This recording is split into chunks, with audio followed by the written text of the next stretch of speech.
Hello. Today we're going to look at a game called Frostpunk 2. This is the second version of the game, hence the 2. I've played through a bit of the game. The prologue is one of the hardest tutorials I've ever played, and we're going to take a look at that today so that you can see it. Maybe take some pointers from me, so if you play the prologue, it won't be so hard. The game is challenging. It's the same premise as before. It's cold. We need to generate heat and food and materials to, live. So a survival-based city builder, I think that's a fair assessment of it. I think there's a lot more puzzling going on here than they're letting on, but I'll let you decide. I'll talk more about that. So, hey, let's jump in and start a new prologue. Hi, it's Drax. This is the part at the beginning of the video that everyone skips. For those of you that didn't jump forward, enjoy watching and listening. Might you consider supporting me further by visiting my Ko-fi or clicking on the join button on this video? All right, that's it. Back to the video. Prologue, The Wanderers, 1887. 1887. The world froze to death. That's not good. Let's say new story. And then we've got basic fare here. We can set it from citizen to captain. Basically, I was like, can we get something? Is there something before citizen? You can see here it says moderate challenge, but with a margin of error and room to correct mistakes. And if we take this to captain, extreme challenge with almost no room for error, requiring perfect planning and the ability to deal with mounting, perfect planning, you lost me. I mean, this is what I'm talking about here. So we're going to keep it on citizen. All right, let's say start. Great music. The graphics are amazing. The sound design is top-notch, just like the first one. Really just, if not the same, maybe just a step up. I mean, look at this. It looks real. Can you hear us? Captain! Do you hear us? Oh boy. I'm going to skip the story. You can decide to watch it. No spoilers here, everybody. We've been roaming the frozen desert for years. Many of us do not remember the world before the Great Frost. I don't remember the world before the Great Frost. We will survive. Someone was saying that that's like the thing at the beginning of Project Zomboid, where like, here's how you die. I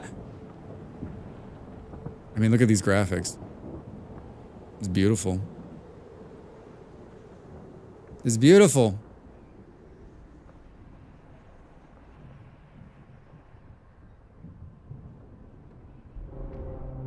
Fight the cold. Welcome to the prologue. Here, you will learn the basics of construction and control. You'll need it for what awaits you in the larger city. The old Dreadnought remains in pieces under the layer of snow. All right, let's restart the furnace. So, the layout is very easy, and you can see in the bottom right, it's like, click here, Drax. Click over here. At the top, we've got just our basic information of what's going on. I think the standout at the top is that it's negative 20 degrees outside. We have goals in the top left. Frost break to the oil wagon and construct an extracting district and turn on the furnace. All right, we're going to click here to frost break. And then you don't need to click this. This is what you're going to do. So frost breaking basically is how you stretch out and reach other areas. And I think this part of it is so puzzly that I had a hard time. I'm an open world, play as you will kind of gamer, and I think like the constraints on this, while I understand them, and as you see the playthrough here, you'll understand why they are the way they are. It's just it doesn't hit right for me for some reason. It just seems like constraint for constraint's sake, if you will. All right, so Frostbreak, we're gonna start here, and what you've got, and you can see the bar in the middle of the screen here where it says 1 of 8. Then that's how many spaces we have to do. And we have to do all of them. So you've got to use them all up. And the first time I played this, I was like, what is going on, right? I just want to frostbreak to here. And then I was like looking around the screen, trying to figure out like what it is and how it is. And the tooltip tells you, but like I didn't click on it for just this purpose. Like if you don't click on it and you're like Drax and impatient. So I guess basically this is another Drax you need to read moment. All right, so what I want to do is I want to make the most of these 8. So I think the key to take away in this prologue, and the key to the entire game, I think, is make the most of the ice breaking. Do not spare, right? So I've made it here in 3. Let's see, can we make it to this other one? We can. And then do we cheat a little bit and say, we'll do 1 to go this way? Or do we say, hey, let's add another one so we can add some, like, I've got some future knowledge here. That's the other problem, right? Like, the first time playing this, you have no idea what you're doing. So, like, but I mean, like, that could be said about any game, is that, you know, the more you know, the more you know. I'm going to go there. And then it'll give you this check mark, and then we'll click.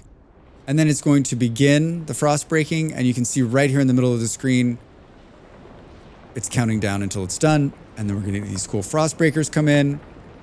I think my other huge problem with the game, and it's very personal, I like to, in a computer game like this, where you've got such beautiful graphics, this is as far as we can get in. This is as close as we can get to the action.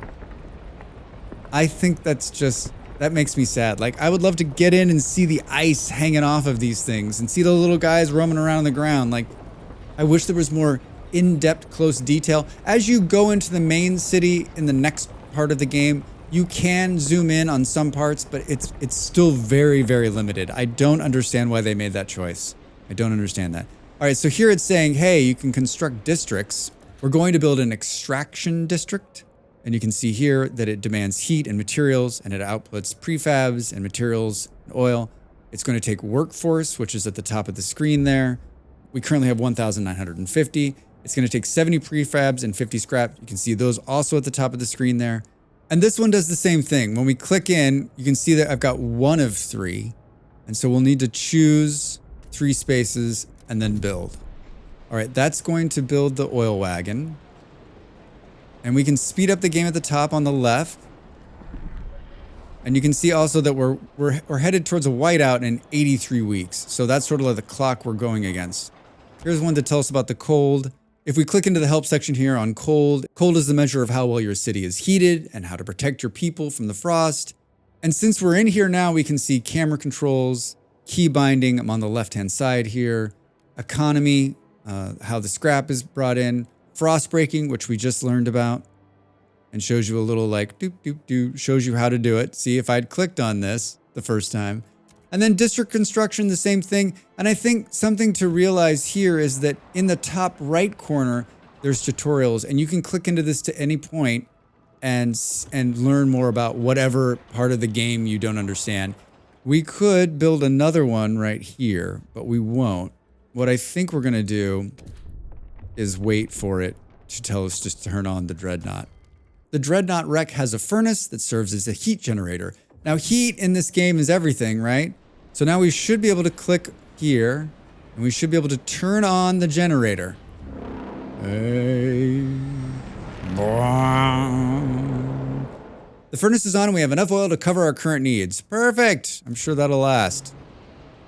Now it's telling me, hey, you need more prefabs. Our to-do list in the top left has been updated. Frost break to a construction wagon and build extractor districts to provide prefabs, build 2 housing districts, and optional place a house district next to each other. And if we look here, this is another like one of my small gripes, which is when I'm in this view, it doesn't tell me what these are. And I thought a lot about this, and I guess you just realize that this is what a construction thing looks like. This is what an oil thing looks like. And if we kind of peer around the map here, we can see other ones. When we turn on construction mode here, it does show us. So if we click on these, it does bring up the little, hey, this is fertile soil. Here's a maintenance wagon.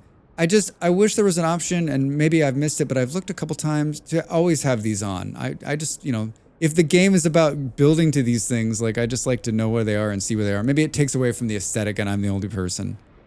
All right, so let's ice break a couple different ways. We're gonna do this. We're gonna start here, pick up this one, this one, this one, and then we're gonna build back just to break more ice for houses and say, okay, that's gonna start breaking that. On the other side here, we can do the same thing. if we wanted to, we can do more than just, there can be multiple ice breaks happening.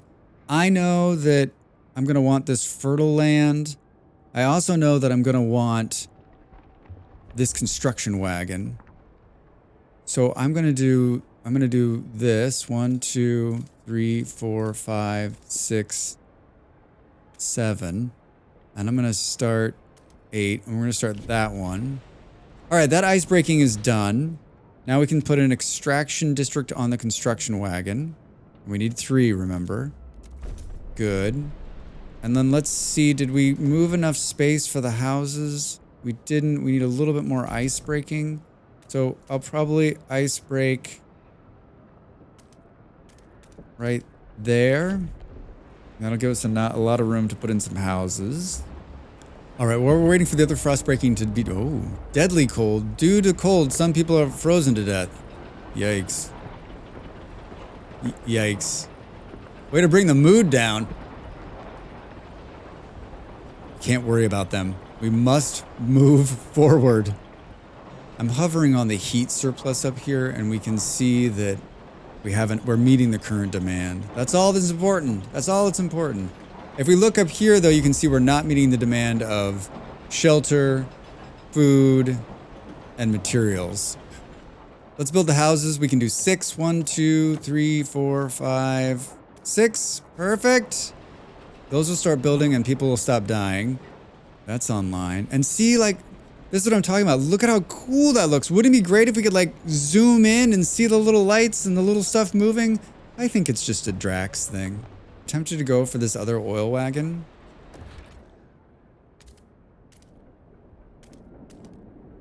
And I think I'll just do it. It'll provide more oil, which will provide more heat. It's not that we won't use it. And we'll speed back up the game here. All right, the one housing is done now. And we're still not meeting the demand. We're gonna have to put housing on this side too. All right, they've completed the ice breaking on this side. Let's build some houses over here as well. 1, 2, 3, 4, 5, 6, and then build. Cool. You can gain access to food. We've established some heat and shelter, and the people must now turn their attention to incoming whiteout. So now we need to build some food. And now we'll see in the left corner up there, it's saying frost break to fertile soil, which I've already done. And then we need to build a food district. We'll come here, and we'll say food district. And I don't know, 1, 2, 3, good. And then there's another food district here. Let's ice break to that one. I did the thing where I click on them. 1, 2, 3, 4, 5, 6, 7. We can almost make it out there. Let's back it up. Let's go this way instead. That's ice breaking. They're building... Boom, boom, a food district. There's another construction wagon right here. They'll bring in prefabs, which I'd like to get. And so I think since we're here,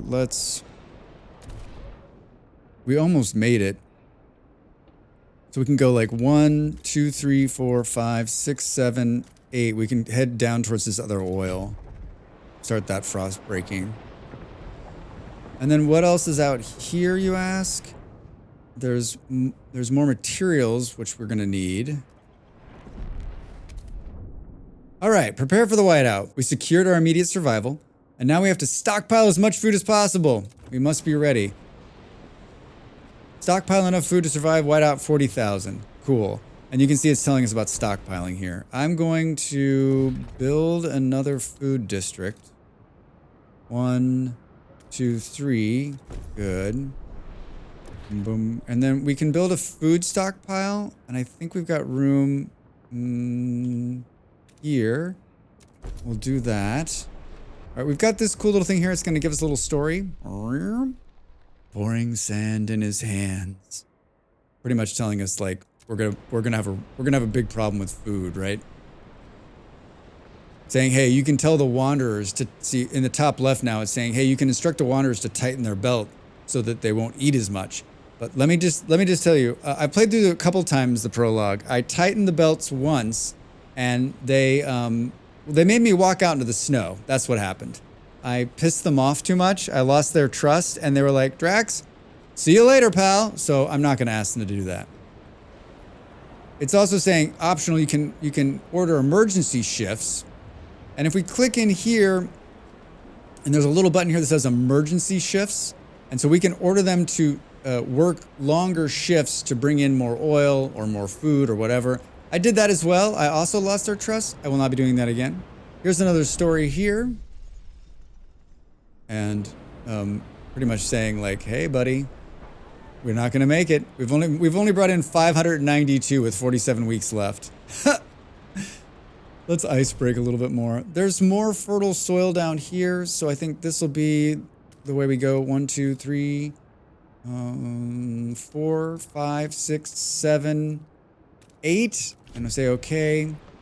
We made the ice break here. Let's come here and say extraction site. Click, click, click, and say okay. This will bring us more prefabs, which we'll need. I've run out of both in the couple times I've played. I've run out of prefabs and I've run out of construction material because I wasn't paying attention. So you need to, and you can see the resources on the map are limited. So you've got a limited amount of things you can pick up. All right, let's ice break to here. This is a seal colony.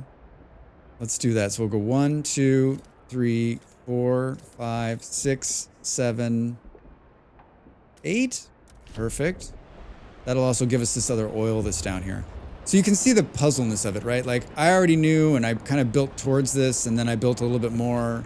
And so like, there's a reason they put a cap on it saying you could do 6 or 8 because they're trying to make you think, how will you best use each of the squares?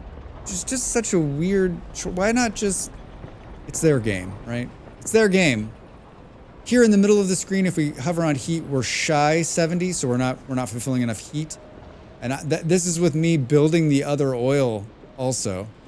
So there's another oil that's breaking here, and we'll bring that one in. Are they done ice breaking? It looks that way. So now let's come in here and say extraction district. Let's build this one to bring in oil. And once that's done, it should meet the oil demand, the heat. And let's also build another food district here with the seals. And that should help with bringing in more than, I mean, we're doing horrible on the food right now. 2,000 with 40 weeks left. At the current rate, the stockpile will be ready in 146 weeks. Failure, Drax, failure. Against the elements. Each day, the wind grows fiercer. The more we build, the more materials we'll need. Promise to gather more materials. We will use them to shore up the districts. Relations marginally improve with wanderers. I'm gonna gather more materials. Totally. Totally. At this point, now you can see it's 36 weeks to the whiteout, and we have stockpiles ready in 31 weeks. So basically, we won. Roll the credits. We built, the seals are down here. We've got more oil. We're almost meeting the heat demand. Almost. And you can see the food surplus is running. Here's another thing that happens. These resources are limited, so we can click here and we can actually demolish this and get some stuff back. The whiteout draws near. The whiteout will arrive in 26 weeks. We currently have stockpiled 15,000. So it's giving us some options here, and there's one in the middle that's really, really rough. We should eat what's available before we let anyone die. The food production will greatly increase. This is the rough one. We'll let elders walk out into the cold. So basically, 500 old people have to go out into the cold to save the colony. And then don't resort to extremes. We'll gather enough food in time. If you fail, the consequences will be dire. It's saying we're going to make it. I'm going to slaughter the seals because I've never done that one before. So now it's saying, hey, stockpiles will be ready in 8 weeks at the current rate. So now we're definitely going to make it. We're definitely going to make it. Food district damaged from squalor. All right, we did it. We did it! We secured enough food to survive the incoming whiteout. So you can see even on so on the easier settings, you can really make some mistakes, which I did. And I've done this like 4 times. You'd think I wouldn't make the same mistake. And you don't have to put the old people out into the wind. You don't have to put the old people out into the cold. It's just so mean. The whiteout is here. The preparation is over. Ooh, look at that. Look at it speed up. I mean, the graphics are so good. Ah. The great hunt. We survived. When the whiteout hit the camp, the wanderers were ready. Hooray! We survived the end of the world! We're gonna skip this. Coal's running out. The captain is dead. All right, so this is the game now. Now we've made it to the game, and I'm gonna hit pause here. I just wanted to show you this. I mean, look at these graphics. How can we not? How can you not? How is this the scroll out, the scroll in, right? And just quickly before we dash out, if we click here, you can see that now it's basically just taking from the prologue and expanding it to, hey, now instead of working from the burnt out wreckage, you're working from a city. And it's the same thing. We're going to find our way out to these resources and plan accordingly and bring resources in. And then just like in the first game, sort of always be on the brink of freezing out and everyone getting sick and dying. And what I really wanted to tell you about the prologue part is that, like, you can do it. Don't be defeated, right? Like, give this game a chance beyond the prologue, because there's a lot more here than that. And I think it's such an interesting choice to start you in what the main game is not and then throw you in. And I hope that more people get past it. And I think maybe they did that because a lot of people played Frostpunk 1. They already have like a trust level built in that this developer makes great games. So that's the prologue of Frostpunk 2. I'd love to know your thoughts on Frostpunk 2 if you've played the game. Is it a city builder? Is it a puzzle game? Is it both? Drax, you're so wrong. It's amazing. Keep going. Hey everybody, thanks so much for watching. We'll see you soon. The video's over. Now it's time for you to do your part. Follow, like, and subscribe, and I'll see you next time.